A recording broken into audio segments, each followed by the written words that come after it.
Hello everyone. So today in this lecture we are going to discuss about the temporary injunction, that is order 39 of CPC.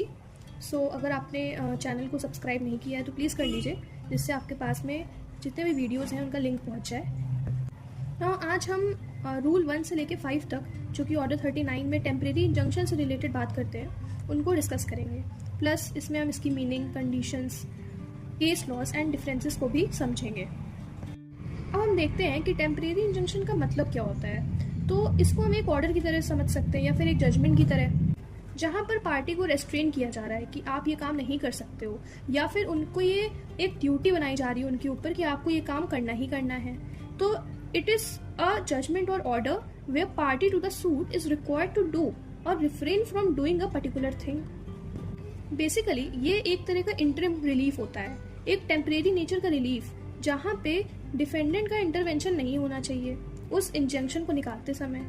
Also it acts like a shield for a plaintiff, कि मान लीजिए कोई plaintiff है, अब उसकी land में कोई wrongfully encroach कर रहा है, तो वो कोर्ट के पास में जाता है कि मुझे टेम्परेरी इंजंक्शन चाहिए कि डिफेंडेंट को रोका जाए कि वो मेरी लैंड पे रॉन्गफुल तरीके से इंक्रोच ना करे।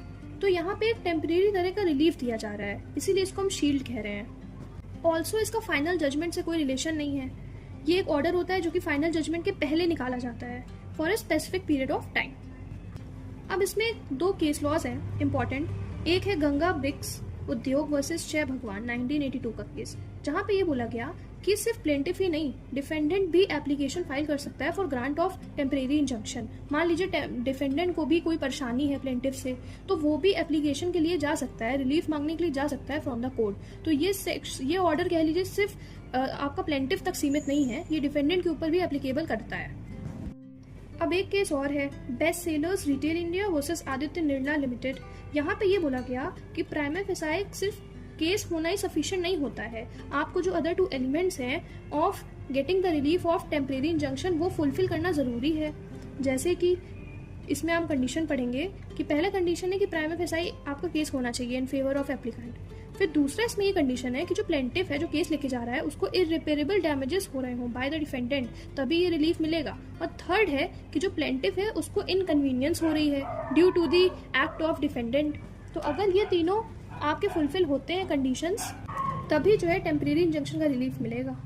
अब हम डिस्कस करते हैं कुछ रूल्स जो कि 1 से लेके 5 तक में दिए गए हैं ऑर्डर 39 में। तो ऑर्डर 39 रूल 1 जो है ग्राउंड्स बताता है कि कौन कौन से ग्राउंड्स पे आपको टेम्परेरी इंजंक्शन का रिलीफ मिलेगा। तो पहला है कि जो प्रॉपर्टी है जिसके ऊपर आप टेम्परेरी इंजंक्शन मांग रहे हैं वो इन डेंजर है, या फिर उसको डैमेज होने की कंडीशन में है, या फिर उसको रॉन्गफुली सोल्ड किया जा सकता है, इसलिए आपको टेम्परेरी इंजंक्शन का रिलीफ मिल सकता है।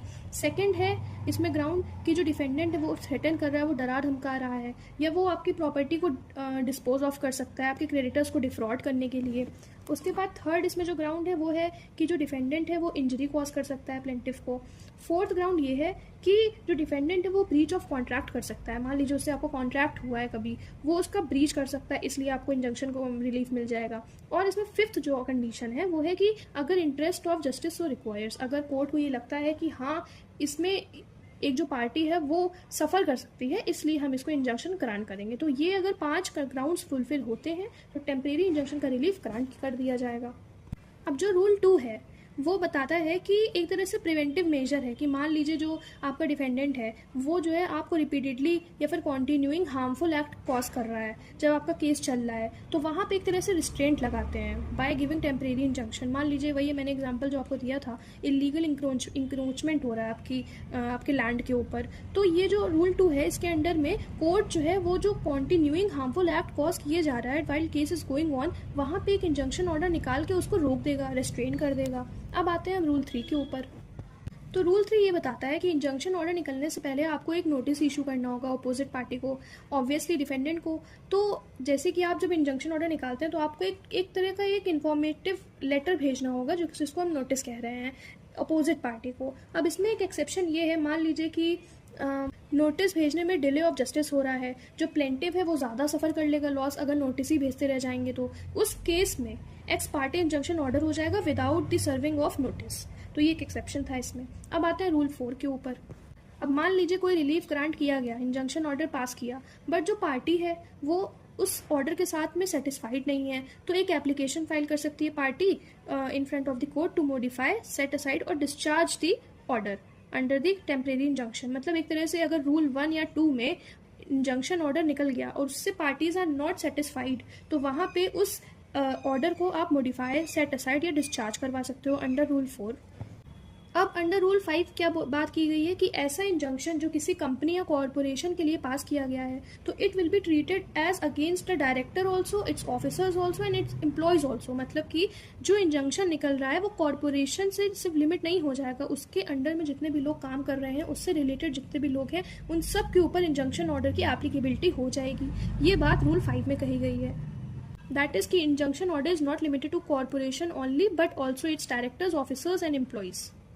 अब इसमें एक ये क्वेश्चन है कि टेम्परेरी इंजंक्शन और परमानेंट इंजंक्शन में क्या डिफरेंस होता है।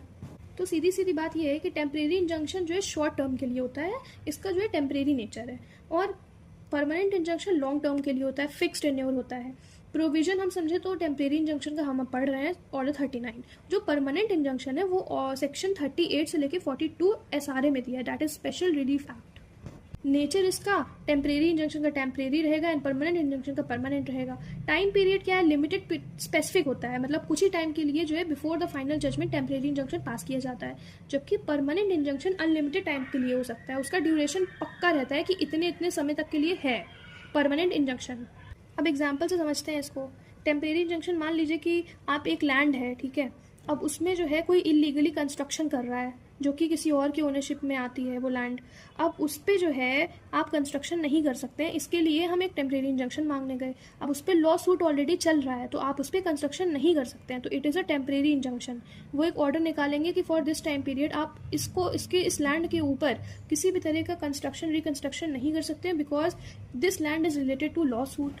ये हो गया इसका एग्जाम्पल। परमानेंट इंजंक्शन में मान लीजिए एक कंपनी है, तो वो जो है किसी और का ट्रेडमार्क लेके अपना कंपनी का ट्रेडमार्क यूज़ कर रही है, मतलब जो ट्रेडमार्क है वो कॉपीड है, तो वहाँ पे उसको रेस्ट्रेन कर दिया कि आप अपनी कंपनी में ये वाला ट्रेडमार्क नहीं लगा सकते हो। ये परमानेंट इंजंक्शन एक तरह से फाइनल ऑर्डर है, you can not use, refrain कर दिया कंपनी को।